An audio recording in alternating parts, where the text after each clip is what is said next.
अगर एस्ट्रोलॉजी करनी है तो सबसे पहले ग्रहों को समझना बहुत ज्यादा जरूरी। जितना डीप हम लोग ग्रहों को समझ जाएंगे उतनी ज्यादा अच्छी प्रेडिक्शन हम कर सकते हैं। राइट। तो पहली बात मुझे जो लेवल वन में, जैसे अब हम स्टार्ट करते हैं, लेवल वन में हमने सबसे पहले ये ग्रहों को समझा कि जैसे सूर्य, सूर्य क्या है, सूर्य किसका कारक है, ये एक एक करके थोड़ा सा बताना शुरू करेंगे। तो फिर मैं उसमें एड ऑन करता चला जाऊंगा। कोई बताएगा सूर्य? मैंने पढ़ा था लेवल वन के अंदर ही, सूर्य क्या है, किसका कारक है, जैसे। हाँ, बोलिए बोलिए। सर सूर्य को हम राजा की तरह एक लेके चलते हैं कि जैसे जिसके पास पावर है, जो औरों को कंट्रोल करना जानता है, अपनी गुड विशेस और वो सब अपने सब जो नीचे लोग हैं उन सबको देना देना चाहता है, वो उसका तत्व अग्नि होता है सर। ठीक है। हाँ।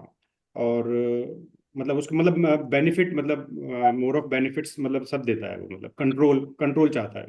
कहने का मतलब है हमको अब सूर्य को ना देखो, जितना ज्यादा समझेंगे उतना ज्यादा, जब आप प्रेडिक्शन में आएंगे तो बहुत अच्छा लगेगा। कैसे हम बात करते हैं, सूर्य मतलब राजा, सूर्य मतलब ईगो, सूर्य मतलब आजादी, आजादी चाहिए ना उसको। सूर्य मतलब वो लीडर, लीड करना चाहता है। सूर्य मतलब सरकार, मतलब सरकार से बेनिफिट हो सकता है।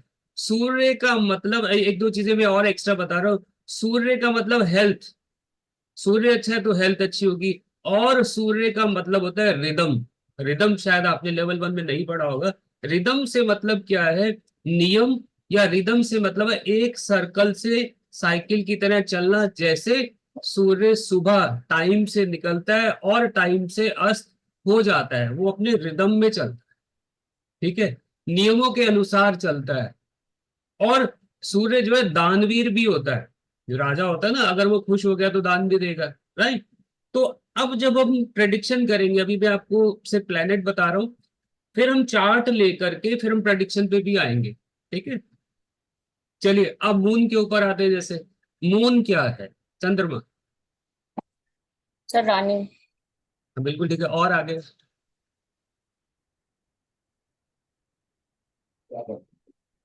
चंद्रमा से क्या मतलब है, इमोशंस है, मन का इमोशंस, मन का कारक है। मदर का मदर, इमोशंस है।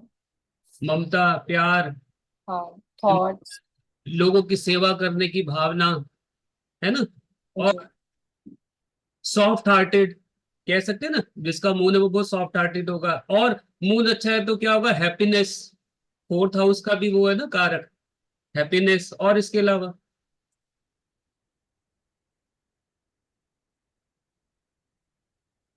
चलिए, सूर्य डिप्रेशन का भी कारक, सॉरी चंद्रमा डिप्रेशन का भी कारक है। अगर चंद्रमा वीक हो गया तो डिप्रेशन भी आएगा, है ना। आपका मन, जैसे कोई अगर ये कहता है कि जी हमारा बच्चा जो है फोकस नहीं कर पाता, एक जगह टिककर नहीं बैठ पाता, उसका मतलब क्या है, उसका मतलब है कि उसका कहीं ना कहीं मूड खराब है, फोकस नहीं कर पा रहा। आप लोगों ने, मुझे लग रहा है वीडियो सबने बंद करके, वीडियो ऑन करेंगे तो मुझे पता लगेगा आप लोगों के एक्सप्रेशन कैसे आ रहे हैं, क्या मैं समझा पा रहा हूँ या नहीं। तो ऑन कर ले, तो मुझे पता नहीं चलेगा कैसे मैं पढ़ा रहा हूँ और आप लोग उसको समझ रहे हैं, या पता चला कि उधर से चाय चल रही है उधर से पढ़ाई चल रही है। मैं भी सब छोड़ के बैठा हूँ। ठीक है जी। तो इजी हो जाता है, वो होता है ना, स्टूडेंट सामने बैठे हो तो पता चलता है कि ये ढंग से सीख भी रहे हैं या नहीं। राइट। तो चलिए, तो चंद्रमा समझ आया। ठीक है। ऐसे ही अब धीरे धीरे, वैसे शॉर्टकट में बता रहा हूँ हम क्या करेंगे, अभी मैं बताऊंगा पढ़ाऊंगा कैसे इसको। अभी उसके बाद आ जाते हैं मंगल के ऊपर। मंगल से आप क्या समझते हो? सर मंगल मीन्स वॉरियर, ठीक है, और शक्तिशाली शक्तिशाली होता है। सर इट्स लाइक वो सेनापति है, और मतलब थोड़ा सा गुस्सा, एग्रेशन, इमोशनलेस है। इमोशनलेस है। हाँ, कर ठीक है, और एक्सरसाइज करना, मतलब जो लोग व्यायाम करते हैं। एनर्जी लेवल बहुत हाई रहता है तो। तो ठीक है, अभी मंगल की एक दो चीजें और मैं बताता हूँ। मंगल जो है हमारी बॉडी का कारक भी है, डे जिसको हम कहते हैं, है ना। तो बॉडी का कारक से मतलब क्या है, इस आदमी की बॉडी अच्छी है, फिजिक अच्छी है, जैसे कि सिक्स पैक ऐब है किसी के, है ना, हम देखा मस्कुलर है, बॉडी बहुत छोटा, तो कहीं ना कहीं मंगल उसका कारक है। ठीक है, जब हम बात करें तो एक्सरसाइज का कारक है, योगा का कारक है, तो बॉडी देह का कारक भी मंगल है। तो यानी कि अगर आपको सिक्स पैक चाहिए, आपको एक अच्छी फिजिक चाहिए, तो आपका मंगल स्ट्रांग होना बहुत जरूरी है। और मंगल हमारी एनर्जी का कारक भी है। जिसका मंगल अच्छा है वो मतलब एनर्जेटिक होगा।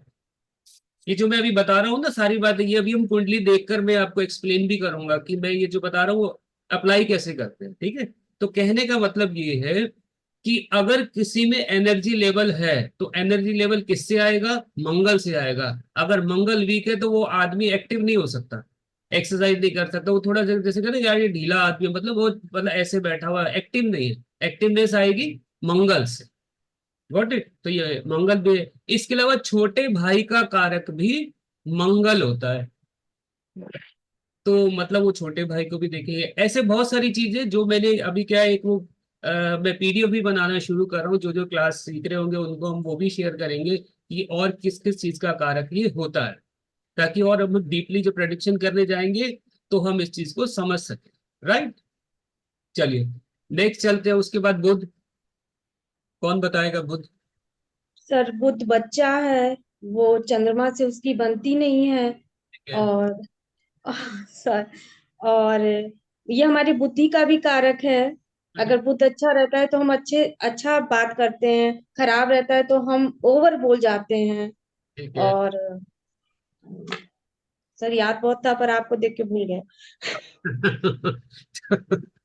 कोई बात नहीं। तो हम्म। यस, बाकी लोग भी वीडियो ऑन कर ले। गौरव अगर सुन रहे आ गए थे तो गौरव आप भी आ जाए, है ना। चलिए, बुध से हम बहुत सिंपल सी बात हमारी क्या होती है, बुध हमें पता है बुद्धि का कारक है, बोलने का कारक है ना, उसका स्किल कैसा होगा बोलने का वो कारक है। इसके अलावा बुध हमको पता है लर्निंग का कारक भी है। बच्चा है ना, बच्चा जो है वो नॉटी भी होगा, यानी कि कॉमेडी, फन, जॉय, इस चीज का कारक भी मरकरी है। ठीक है, तो जो बच्चे बहुत हंसते हैं, या आप ये देखोगे जो लोग बहुत मुस्कुराते हैं हंसते रहते हैं, कहीं ना कहीं मरकरी उनके अंदर है, वो बचपना है। या कुछ लोग होते हैं ना बच्चों जैसी हरकतें करते हैं, तो बच्चों जैसी हरकतें मतलब मरकरी। राइट। इसके अलावा लेकिन मरकरी जो है वो व्यापार का, बिजनेस का, ट्रेड का कारक भी है। तो यानी कि अगर बिजनेस अच्छा कर रहा है तो मरकरी स्ट्रांग होना चाहिए। पैसे का कारक तो गुरु है। राइट, पैसे का कारक, क्योंकि सेकेंड हाउस का कारक गुरु है, लेकिन मरकरी बहुत इंपॉर्टेंट है सेल्समैनशिप के लिए। कोई आदमी सामान बेच पाएगा या नहीं बेच पाएगा, अपनी बातों से सामने वाले को इम्प्रेस कर पाएगा या नहीं कर पाएगा, उसके लिए क्या जरूरी है? मरकरी जरूरी है। और कोई चीज जल्दी सीखनी है तो मरकरी अच्छा होगा तो आदमी जल्दी सीख जाएगा। राइट। तो बाकी तो आप लेवल पढ़ ही रहे हैं। ठीक है, इसके बाद जुपिटर पर आ जाते हैं। जुपिटर कौन बताएगा बृहस्पति के बारे में? सर गुरु, गुरु है, उनके पास ज्ञान है, नॉलेज है। ठीक है, और चतुर्थ का कारक होता है, गुरु धर्म का भी कारक है, हाँ, भाग्य का भी कारक होता है। हाँ। और साथ के साथ गुरु समझदारी का भी है कि ज्ञान कितना समझ पाएगा और कितना उसको बढ़ा पाएगा, उस हिसाब से सही गलत की पहचान गुरु समझदारी दिलाता है, मैच्योरिटी। ठीक है, बिल्कुल ठीक है। ज्ञान का कारक गुरु है, ये हमें पता चल गया। ठीक है, अच्छा, हम काल पुरुष के हिसाब से देखते हैं तो दूसरे, पांचवें, सातवें, नौवें का कारक, 11वें का कारक भी गुरु है। मतलब धन का कारक कहीं ना कहीं जुपिटर होता है। और इसीलिए जुपिटर सबसे ज्यादा इंपॉर्टेंट प्लैनेट हो जाता है कुंडली के अंदर, है ना, क्योंकि उसके पास बहुत सारे घरों की पावर है। संतान का कारक भी जुपिटर है, फिफ्थ फिफ्थ का कारक भी है ना। तो किसी की संतान होगी या नहीं होगी, फिफ्थ हाउस के अलावा हम जुपिटर को भी देख लेते हैं। फीमेल के अंदर शादी का कारक यानी कि हस्बैंड का कारक भी जुपिटर है। जैसे हम कहते हैं साथ में अगर शुक्र देखते हैं ना लड़के के लिए, ऐसे ही लड़कियों की कुंडली के अंदर हमें गुरु को देखना बहुत जरूरी हो जाता है। गुरु हस्बैंड का कारक है, हम ऐसा बोल सकते हैं। तो अगर आपका गुरु अच्छा है तो हस्बैंड अच्छा होगा, हम ऐसी बात कर सकते हैं। सेवंथ हाउस को देखने के बाद, कारक को कब देखते हैं? जब उस हाउस को देख लेते हैं उसके बाद कारक को देखते हैं, राइट। चलिए, हमें पता है वो मंत्री भी है, यानी कि एडवाइजर भी है, सलाहकार भी है। तो जुपिटर वाले लोग ज्यादातर अच्छी सलाह देते हैं। और ऐसे भी होते हैं जुपिटर के लोग, आप अगर नहीं मांगोगे ना सलाह, तब भी आपको एडवाइस देते रहेंगे। कुछ लोग होते हैं ना, आपसे मिलते हैं, अरे भाई आप एक काम करो, ये काम कर लो। अब वो क्यों? क्योंकि उसके अंदर है, जुपिटर है, उसमें ज्ञान है, वो सलाहकार है, तो देगा ही देगा सलाह, आप मानो या मत मानो। तो ऐसे कुछ लोग होते हैं।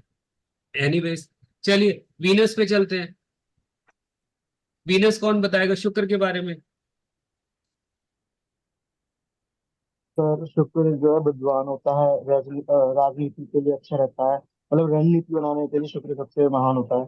और मंत्री पद के लिए भी हो गया, और शुक्र के लिए रिलेशनशिप के लिए भी हो गया। सुंदरता का भी कारक है, स्त्री का भी कारक है शुक्र।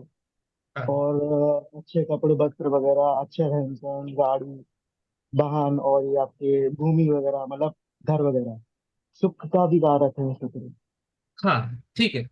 तो देखो, भूमि का कारक तो मैं अभी शुक्र को नहीं लूंगा, भूमि का कारक क्योंकि मंगल माना जाता है। बट बाकी चीजें ठीक है कि शुक्र जो है बेसिकली जितनी 5 इंद्रियों के सुख है उन सबका कारक शुक्र है। जो भी खूबसूरत चीज हम देखते हैं, महसूस करते हैं, उसका कारक शुक्र है।